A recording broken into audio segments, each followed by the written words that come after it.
My family then decided, based on the religion and because I was gay, to cut all ties. So I was brought up as a Jehovah's Witness, had to start basically from scratch again, having to come out multiple times. I was on a short time limit of how long I would still have contact with my family. This is Chaps Out, where I talk to men about coming out later in life. My guest is Elliot Juby. I first came out around 19, and that was to friends.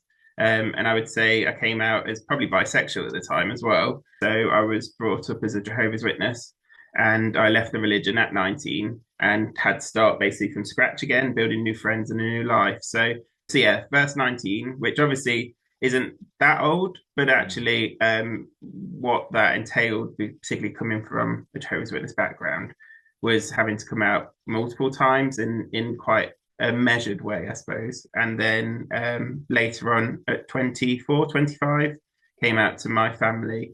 And that was because I was in a stable relationship that I felt comfortable to be able to do that.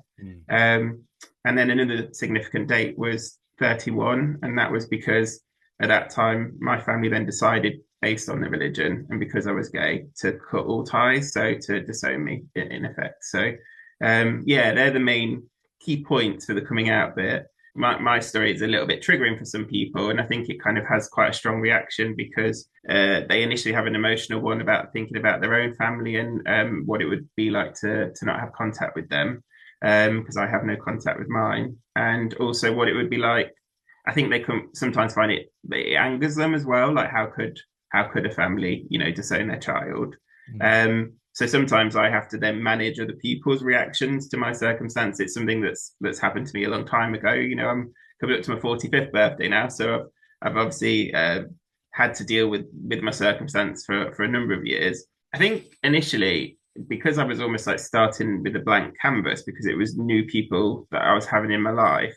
I'm quite lucky I was brought up in Leicester, because Leicester is such a multicultural place, and it also had a really good gay scene as well. So for most people my age, actually going out onto the gay scene, even if you were straight, was quite a normal thing as well. So the two people I came out first to were my close friends that I'd made through work. They'd also loved things like queer as folk and things like that. They were very, much open-minded for that time period. So me coming out to them was really easy, and it wasn't really a massive surprise, but also at the same time was nice to be able to do those first steps with like no worry of judgment, if you know what I mean. So I felt very lucky with that first coming out, because that was quite nice. Obviously, I'd gone through something quite massive, leaving a religion where it meant that I didn't have contact then with friends anymore and stuff like that. At the time, I still had contact with my family and did so until, like I said, 31.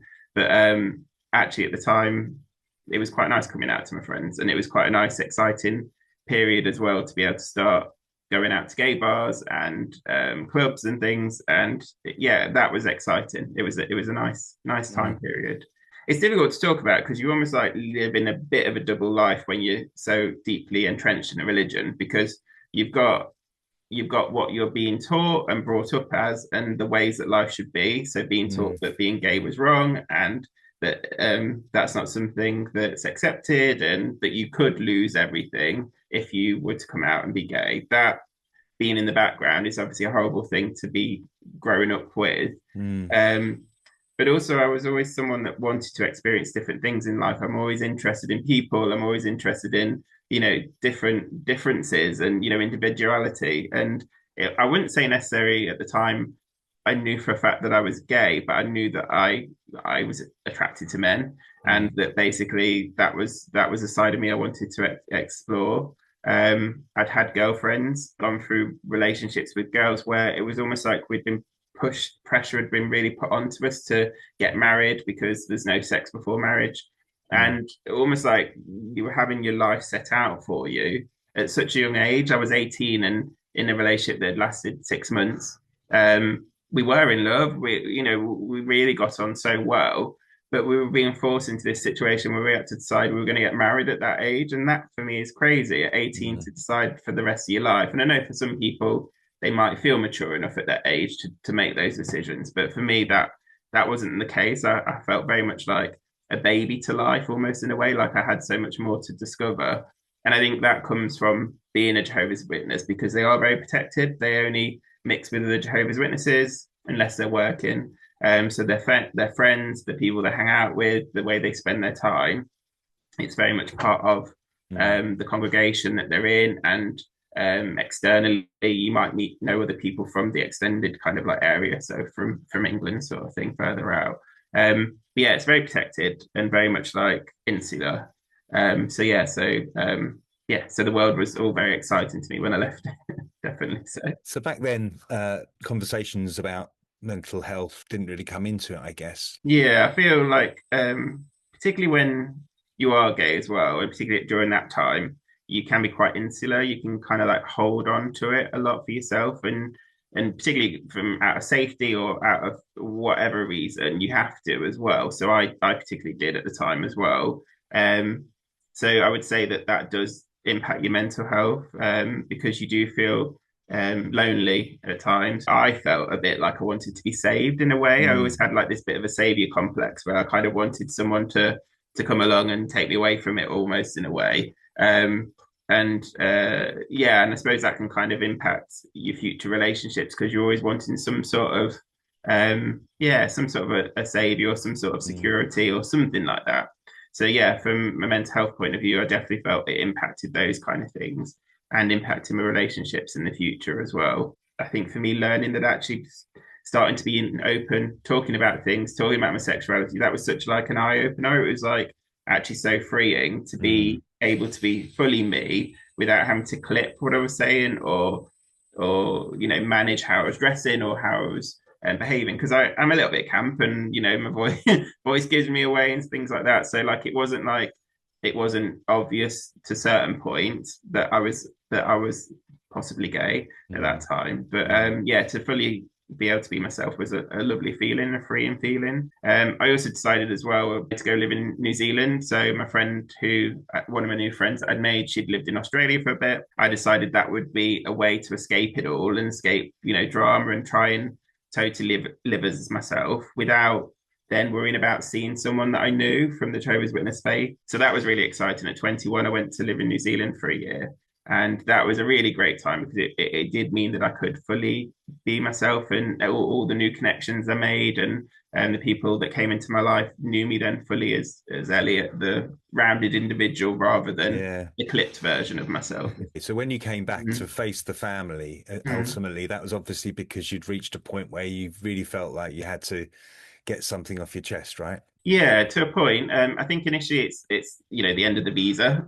I decided I wasn't going to stay in New Zealand longer, but also it also felt like I'd done what I needed to Mm. in that period of time of going away. Really experiencing who I was and working that out. So when I came back, I did move back in with my family again as well. So there was that aspect of still not leading a double life, but almost kind of like a clipped version of myself at home, but then, fully myself when I was out in the world. So I definitely lived my life fully as an open person. So openly bisexual, I'd say at the time as Mm. well. I had a girlfriend in New Zealand at one point, as well as dating men as well. So I still hadn't fully got to that stage where I was like, this is me, I'm fully gay type thing. I was Hmm. still experimenting and working out who I was, but it meant that I was able to be fully open then with work people that I met or new friends. The only side of my life that I still kept protected from that was my family life, Mm. because I was still living with them at that time. But in that new version of myself, where I'd come back and was quite comfortable now with who I was, I was then doing things like I was quite a party boy, so I used to go out like partying quite a bit, and I'd go to places like Manchester or Liverpool or London, and I was really very much more open-minded about experiencing things on a wider scale. I think going to the other side of the world kind of freed me Yeah. up a little bit, if that makes sense. Yeah. So I would tell my family what I was doing, as in, where I was going and partying and things like that. But I just wouldn't tell them maybe who I was romantically interested with or, those kind of Yeah. aspects of things. So it would be a version of the truth, but not Mm. lying, but it was clipped still with them. Um, it was only really later on when I got to 24, 25, when I was in a relationship with someone where I felt really secure.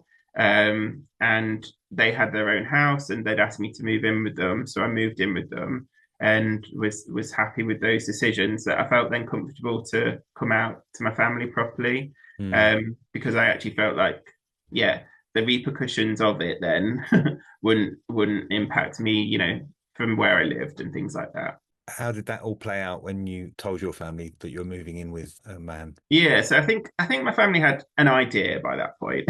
I had Right. another relationship previously that had gone on for a year off and on roughly.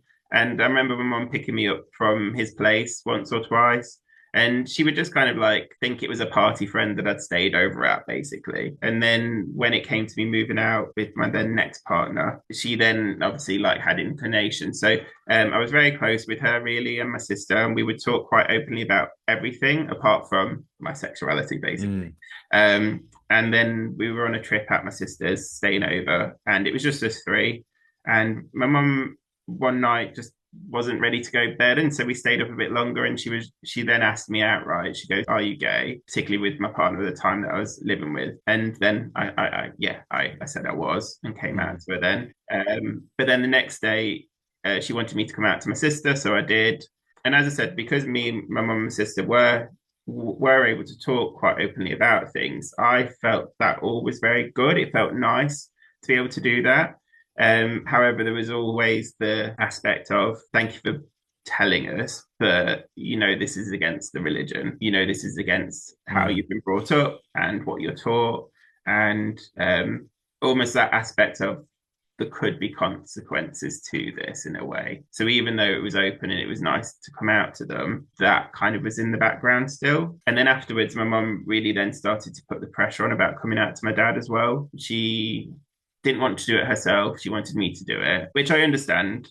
But at the same time, I then wasn't living at home. My dad was also someone that could take things wrongly, and Mm. I was worried about his reaction to it. However, when I did finally come out, so probably about a month or so later to him, he actually took it the best. He seemed even better than my mum's sister. He was quite loving with it, and Ah, basically was like, yeah. "You're still my son. I love you. I'm obviously worried about you, but at the same time, I want you to be happy." And then ended it with the aspect of you still know it's against the religion, and we want the best for you, but at the same time, we don't condone what you're doing, type thing. Must be so confusing Mm. to have those two sides in within them. It surprised me because I was so open with my sister and my mum before about everything. I just thought then me being open about my sexuality would be then Mm.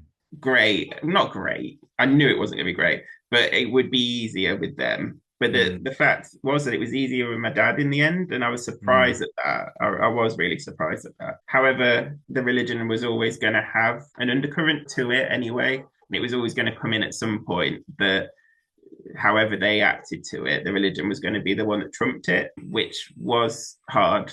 But it was also something I'd kind of accepted. I think as soon as I left the religion at 19, I kind of thought I was on a short time limit of how long I would still have contact with my family, which is a sad thing to have in the background, particularly Mm. being at that age as well, to have that pressure thinking, yes, I'm starting life from scratch. Yes, I'm going through this exciting period of discovering myself, but actually the family connection could be lost at any point. I took security and some comfort though in my partnership at the time, in my relationship. I had that relationship. I also had really good friends. So I'd started, Mm. I think maybe because of the way I am, because of my situation, my friendships are really quite strong. They're very much like familial. They are Yes. like my chosen family. So I've been very lucky in having some really nice connections with people. So I think I'd started to build almost this resilience and this strength in that. Mm. So because I always kind of thought it could happen at some point, I think I really knew that it's important to invest in friends. So even though I suppose there was the aspect of the scariness of coming out, I almost felt like I'll be okay. Like still, like, I've got these great people in my life, and I've made this life for myself now where I'll be okay either way. Is that sort of generally the rule then? If you're Jehovah's in a Jehovah's family, that's probably going to be the outcome, would you say? I think it's individual per Yeah. family. I mean, the way that my parents talked about it was it was a conscience matter. They'd asked for advice from a senior member of the organisation, for the local area, for advice on it, and it's something my mum had been playing over in her head around her conscience. It's interesting though because I'd had this period where I'd been in that stable relationship for about 5 years, and then that came to an end. And I actually moved in with my family when I was around about 30 again for a period of time when my house that I was renting, it was kind of like all a bit in the air. And they just said, why don't you move in with us for a bit to save some money? So I did for around about a year. Mm. It was lovely actually because I was able to then really spend time with my family again. And also, my sister then had kids as well. So I used to babysit them and I had such a lovely relationship with my niece and nephew. But yeah, I felt very lucky to have that for that period of time. I moved in with a friend and yeah, felt very happy again in my single life. And it was roughly about 6 months later that they then decided they were going to then cut ties with me. So I felt very lucky that I'd almost had that experience because I was just like, I always thought it was going to come to an end at some point. But it was 11 years after leaving the religion that it finally happened. So it's kind of a weird thing, isn't it? You kind of think it would have happened sooner, but it's never so straightforward, I think. And going back to the religion itself, it is individual for the person and the family. I think because I came from a big family that was also well known in the religion, I think there's aspects to that. There was definitely talk at one point around officially what's called disfellowshipping me from the religion, even though it was years after me leaving the religion and I'd not done anything while I was a practicing Jehovah's Witness myself to warrant it. There's always this kind of control aspect to it. But when it actually comes down to it, it is an individual family's decision on how they react to someone leaving the faith or the religion. And I had heard of other people where they still had contact with the family. So for me, that did hurt me. It kind of felt like, why am I being punished then? Whereas there's others that haven't been. But at the same time, because it is an individual thing, you have to accept that's the decision. The only sad thing is my family's big, so it's not like one individual making that choice or just my parents. I've got like two brothers and a sister, and then like I said, niece nephews, and then I come from a big load of cousins and aunts and uncles, and it was en masse. Everyone decided to disown me, and they did it through my parents as the speakers of that decision, basically to me. So massive thing, but I don't think it really hit me for a year after. I was just getting into another relationship as well at the time, which I don't think it was the best for that relationship either. And we talked about mental health earlier on, but definitely a year after that decision, my mental health really was impacted massively. And then I started some counselling and things like that to really help me through it because you just don't know what it's going to do, and your body's an interesting thing. I definitely have this thing in me where I just keep on going, and I'm very practical about stuff, and it's just like, okay, well, I've done this, I've done that, and I'm doing all the right things, all that kind of stuff. But then it was a year later, and then suddenly my body wasn't working anymore. My connections to stuff, the way I was dealing with emotions, it just started to impact then, which was really tough to go through and tough for my relationship and my relationships with my friends as well. Everyone was, just felt so bad for me for that and wanted the best for me. But in the end, you do have to take ownership of it yourself. It is your circumstances. You do have to go, look, I want to work through it. I want the best for myself, and this is something that's trauma and is impacting. So I need to also deal with it. So I was lucky in the time that through work I could get counselling. So I did some counselling through that, and I think my experience of counselling has always been around that building yourself up, realizing you have the strength, building on the tools that you already have, but also making some new ones. So it's kind of reaffirming who you are, the things about yourself that make up you, the good things in life and the good relationships you have in life, definitely. And kind of sometimes it's just a mirror so you can kind of see what's happening. And I definitely found counselling in that way has been great because it's just a reminder of who I am and where I am in life and the good things I've got in life, but not ignoring the fact that things have an impact because they do and will do. Yeah. Yeah, they build you up and can just sort of explain that things that happen to you aren't down to you either. Yeah. And and then you give you some sort of idea that you can love yourself and be proud of yourself. Were you like drinking or anything like that that kind of got out of control or something, to the point where you probably were like, self-medicating that way and trying to hide or, forget what was going on? Yeah, I think we forget as well, like LGBTQ plus people, because of the pressures we have from life. We do have high percentages of usage where it comes to substances and things. It's very easy to look for an escape. Like I said, I was a bit of a party boy, so I used to go Mm, off dancing and stuff, but I did partake, yeah, drugs and alcohol and smoking and all sorts. So but there's been different stages of my life where I realized that wasn't serving me anymore. So even though it might have been good for a certain period and good for an mm, escape, it gets to a point where you're like, actually, that's not great. And luckily, the friendship groups I've had, we've all gone through the similar cycles of stopping those things.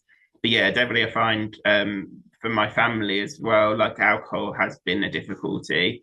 mm, And for me, then also, it's kind of like an easy one to go back to if you need a bit of an escape. I feel that my relationship, it's taken a long time, but my relationship with it is good now, which is nice. well I done. was a smoker, but I gave up a couple of years ago, so that was good as well. Definitely had this period like a few years ago of reassessing again and kind of going what's serving me and what isn't serving me, what habits are and what Mm, aren't. And I think that's a really useful tool to do in everyone's life at certain points, particularly if there are big things that happen to mm, you, but also just to do it yourself. Just go, is this serving me anymore? mm. Because yeah, definitely alcohol has been a problem in the past. COVID Yeah. wasn't great, No. definitely, for that as well. I think going back to the fact that it was such a significant event in my life, my family disowning me, that's going to keep on coming up throughout my life. I have to accept that. Yeah. So every big thing that happens, like COVID, like a health scare, different things can trigger it. It's funny I feel quite removed from it now because, like I said, it's a long time ago. So I feel like I can talk about it without it impacting me emotionally. Mm, But then some days there's something that happens and it's in your head again. It's always good to find a different outlet. I mean, I don't think I mentioned it yet, but I'm an artist, so I love anything creative, anything that you can kind of put your mind to, where it's just like maybe a repetitive task or a repetitive action. I love to do embroidery and anything kind of like knitting, sewing, but also I mm, love to paint. And I feel that if you can find something else to actually be a bit of a mindful activity where you lose yourself in it, mm. that in itself, you start to go, actually, this is filling up my cup. This isn't like taken away from me. So it's finding the things that actually do add to your life that bring you joy is so important. Yeah. I love to dance. I love to go for walks and hikes and spend time with friends. It's going, actually, what are the things that make me happy?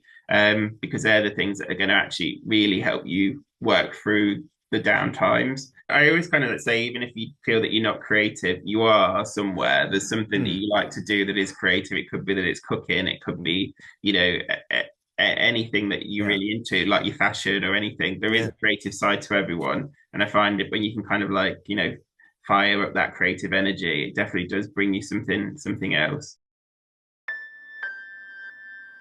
Hi, Grant here. Sorry to interrupt your listening pleasure of Chaps Out. If you are enjoying the podcast, then please follow, like, rate, or review. That really, really helps the algorithm get the podcast to the ears and eyes of anyone who may need to hear it. So thank you very much. And now back to the podcast. Have we talked about when you were young and when you would realize that you might be attracted to the same sex? It's funny, isn't it? Because like I can't quite pinpoint an exact time. I remember Attitude magazine being a big thing. I Yeah. remember like going into the shops and secretly buying that and seeing things like people that were on TV or people in bands that you would see all the time, but then they were suddenly in their underwear and it being like, wow. And I remember kind of like, yeah, hiding magazines like that and being very much like, yeah, knowing there was obviously, something going on with that. I don't think I remember having crushes on lads at school or anything like that necessarily. I knew I was different. Mm, And I had like I quite owned that in a way. Like I had like friends that were different as well. We weren't able to hang outside of school because I was a Jehovah's Witness, but particularly at school, mm, I like the fact that we were part of like the different kind of crowd. mm, Um, but I think really afterwards, I suppose like my relationships with other guys or friends did feel like almost they got a bit, I wouldn't say intense, but definitely the feelings around those were a bit more, felt a bit more intense than I don't know. You can't really say normal because I don't know what else someone else felt like. Mm. But I definitely felt like there was, yeah, like I almost kind of wanted more from situations than maybe the like with the standard friendships of boy on boy sort of thing. Mm. So there was definitely something going there if I look back on it. But actually, crushes and things, I think they happen more, people in the media and things like that, really, on TV and things. It was really only when I think I was about 17 where I had like a real crush on someone in the workplace. Mm. It was someone that like was doing some training at the same time as me. We were working in a call center and we were on like a training session for a couple of weeks or something. And so you all get like really close together, like the group does. Mm. I just remember having like a real big crush on him, and that almost like rocking my world in a way. Like it affected like my appetite. I Mm. couldn't sleep. It was just like, what is this sort of thing? And it wasn't that I'd not had crushes or other things before in a way, but this was different. It just kind of like really, I don't know, almost awakened me a little bit. Mm. It was interesting because my relationship with a girl afterwards, the one where we were almost like forced about getting married and stuff, we were quite open, and I did tell her about that crush, and she said it wasn't a surprise, but that she was happy I was open with her, and that was Mm. really nice that we were able to talk about that. She's a lovely person. So yeah, I'd say that was a big crush at school, at work, sorry. And then yeah, and I think I just accepted then. I obviously liked men as well. I think that was Yeah. like the big awakening for me. It was like, okay, this is it then. I definitely think from a young age there was definitely signs of stuff like I think I remember my family knew obviously to a point because I remember them teasing me saying that they'd bought me an Action Man and I was really upset at a young age and I really wanted My Little Pony, Oh, right. Yeah. which is hilarious. But they did buy me My Little Pony in the end, and so there was things like that. And my sister used to dress me up in makeup and her clothes and jewelry and spin me around the house, and I used to love it and things like Yeah. that. So there was definitely a period of time where I was trying to reach out and find out stuff. So 15, I'd say. So even before that first crush, Mm. I remember in the back of things like Attitude, there used to be like telephone lines that you could call. So it's way before, like Grinder and things like that and apps of ways of meeting people. So you call up these phone lines and you could meet Mm. people. I met someone through there. So I remember my parents getting the phone bill and quite lucky because this person was a bit older than me. I was like 15 at the time. But yeah, that was kind of like my initial ways, I think, of reaching out. And that did cause conversations with my family around, are you gay and things like that. And me having to initially kind of deny it. And then the next time maybe saying, well, maybe there is. And they were like, well, you can't if you're in the religion. So almost kind of like batting it down and having Yeah. to hide it. So I definitely found things like on TV were really good then. Like Queer as Folk came out probably around Mm. about when I was 16. And I used to secretly go watch that in my parents' bedroom. And that was massive for me. That was, I think Nathan kind of felt like the character Nathan felt very Mm. similar to what I was going through as a teenager. And then to see these really strong characters like on TV that were openly gay and not ashamed and kind of just like living their life, that was big for me as well. Yeah. Yeah. Yeah. Revolutionary because Yeah. they're all the main characters as well. So they're Yeah. not like a secondary character or sort of part of a Definitely. plot or And then something. also things like Big Brother were massive for me as well because just before I went to New Zealand, I think Brian had won Big Brother, Yeah. and that for me was a massive thing to have someone gay on TV, but also not, he was camp and stuff, but it wasn't like blatantly sexual or anything like that. It was kind of like quite shy, Yeah. and to actually have someone just be funny and themselves, and then to win it for their personality Mm. was a lovely thing to see. And I think it was good as well because his Narinda, who was also on the show, was from Leicester. So Mm. Brian and Narinda used to come to Leicester and go out in street life and this club in Leicester and go out in Leicester and stuff. And so I saw them, which was also quite weird but Yeah. good as well. It was quite nice. Was it It- Anna in the first season as well that was oh openly yes. lesbian? Yeah. Yeah. And Yeah. then, so even just having that from the start, reality TV was Right. new to us, but to Yeah. have that representation, and yeah, Nadia for me was massive. Like to have like Yeah. a Well, trans she won, woman right? win, yeah, Yeah. that for me was amazing. I remember I was partying in Liverpool at the time, but we still all put on the final of Big Brother to watch Nadia win, and Yeah. that Yeah. was so good. It was so good. So, have you got any advice for people who are going through the process of coming out or kind of coming to terms with their sexuality? Hmm. With a maybe with a Jehovah's Witness background. Yeah, I think the key thing is there's going to be ups and downs. It's a difficult thing to leave. And when you do it, you've got to really praise yourself for that, the strength it takes to leave situations or to change your situation in life. It takes a lot of courage, and that's the same for anyone coming out as well. It takes a lot to really go, is this the true me, and can I be the true me? It takes so much energy to do that. So you should really big yourself up for doing that. At the same time, it is going to have an impact, and don't be surprised by that. You is going to be surprised sometimes how you react, but it will impact you. You will have days that are down, but you'll also have great times as well. So I think it's letting yourself really feel things, feel emotions. It's okay, but seeking help if they are impacting you negatively. I've found like I've had counseling a couple of times in my life, but I've also chosen well-being activities as being and things that make me happy as a regular part of my life.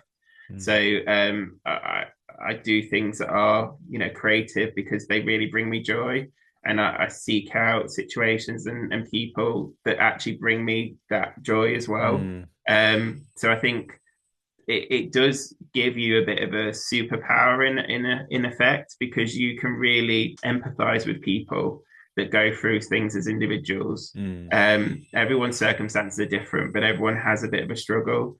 So actually view it as that. Remind yourself you are great. You've gone through some stuff, but actually you can still have lovely times with people and have strength in different situations. So yeah, I think being aware of yourself, learning to know who you are is really Mm. important, because then that will reaffirm that actually you are strong. You have so much to give to life and to people. Yeah, great. Yeah. Um, Also, like with your faith, is that something that Mm. you've continued, found a community somewhere else? I'd say it's difficult because I really try not to blame my family for their decision. I really, I suppose, in effect, blame the religion. And for me, in general, I do struggle with religion. Like I don't. I love that people can have a belief and that people can Mm. have a faith and something that guides them.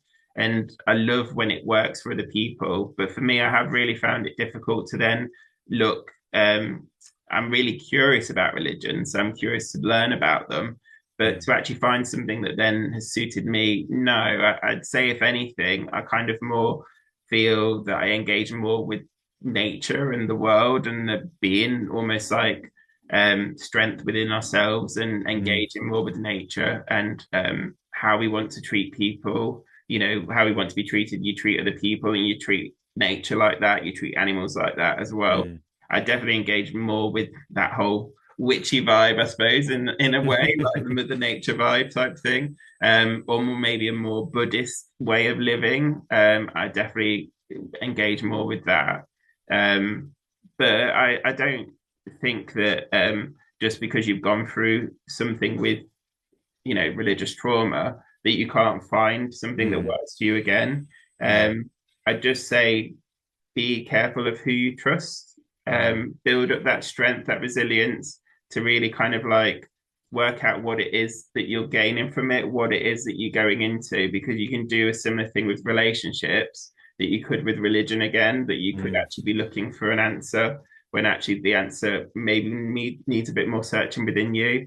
So Mm. rather than going for that relationship or that religion that you think is the savior again, actually it's better to work more on yourself to be that savior for yourself and that strength for yourself. Yeah. um but yeah, so I'm open to religions and I'm open to Mm. people, but at the same time I think I like to keep on trying to have that inner strength more myself at the moment, and faith in in the goodness of people instead. Yeah, Absolutely. I mean, the goodness of people the thing with the church is that a lot of it is about the community and just yeah, people being together. So take away the religious aspects. yeah, If you found your people in various places, whether it's at home or Australia or New Zealand or wherever, yeah. then you're getting that sort of side of community, right? So that's good. Definitely, and I love being part of a community and like making communities as well. Like being new to a place as well. I think it's really important to kind of meet people and kind of start to try and build those new connections. And so I love knowing different people from different religions and having them in my life as well because I Mm, find it really interesting. I'm mm, really curious about it, and I feel lucky now that I am removed from the trauma of my experience in a way that I can just talk openly about it because mm, that way then I'm not jumping to conclusions or judgments on other people or myself. I feel it's a nice position to be in now. So mm, yeah, another bit of advice is if something is triggering you, you don't have to be part of it. You don't have to talk about it. You can set your boundaries in place. For a long time, talking about religion, it was difficult for me. Also, even just think going back again to my niece and nephew and losing contact with them, even talking about or kids in general was a struggle for me. Like my friends mm, were having babies, and to actually engage with the joy of that was difficult for me because of that. And that's okay, just be open with your friends, be open with the people in your life, or mm. set those boundaries in place because you are still going through stuff, and at some point you will be strong enough to be able to talk about it or to engage and things like that. I think if anything, and I've kind of like touched on it throughout, you know, us as gay, bi, or trans people, we are pretty strong.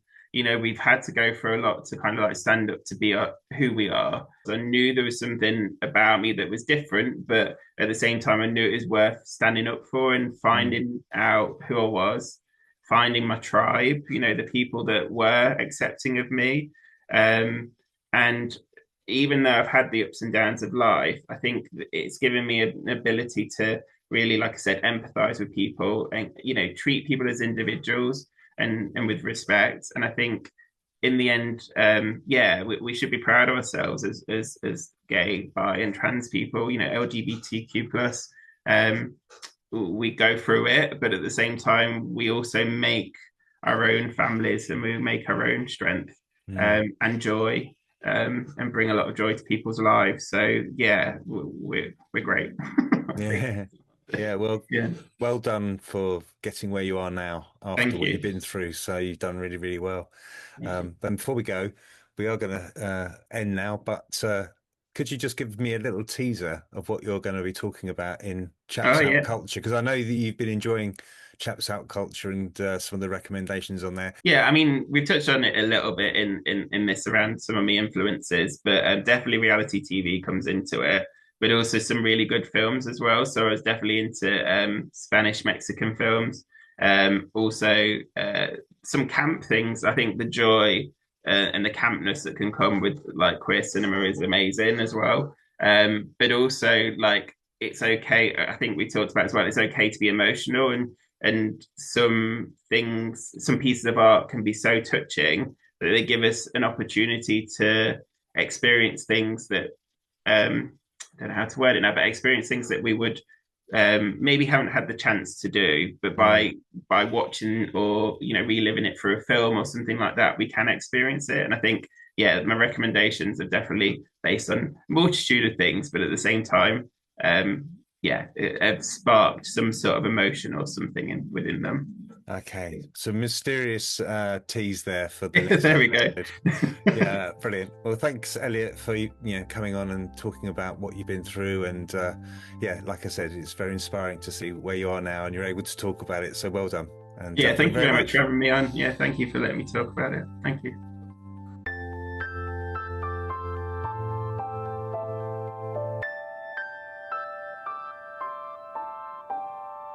Thanks again for listening to Chaps Out, and to Elliot Juby for being so open, resilient, and incredibly brave in sharing his story. Elliot showed us that coming out isn't a single moment and can be complex and incredibly challenging, especially when it involves the people closest to you. What Elliot has been through is hard to contemplate, but his strength really shines through. As he said, I almost felt like I'll be okay. I've got these great people in my life, and it's important to invest in friends. A powerful reminder to build your own support system when things feel uncertain. When Elliot reflects that to fully be able to be myself was a freeing feeling, it captures that sense of relief and authenticity that so many people are searching for.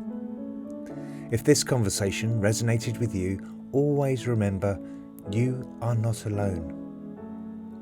Please subscribe to Chaps Out wherever you listen so you never miss an episode, along with episodes of our companion podcast, Chaps Out Culture, and please follow or subscribe on YouTube, TikTok and Instagram.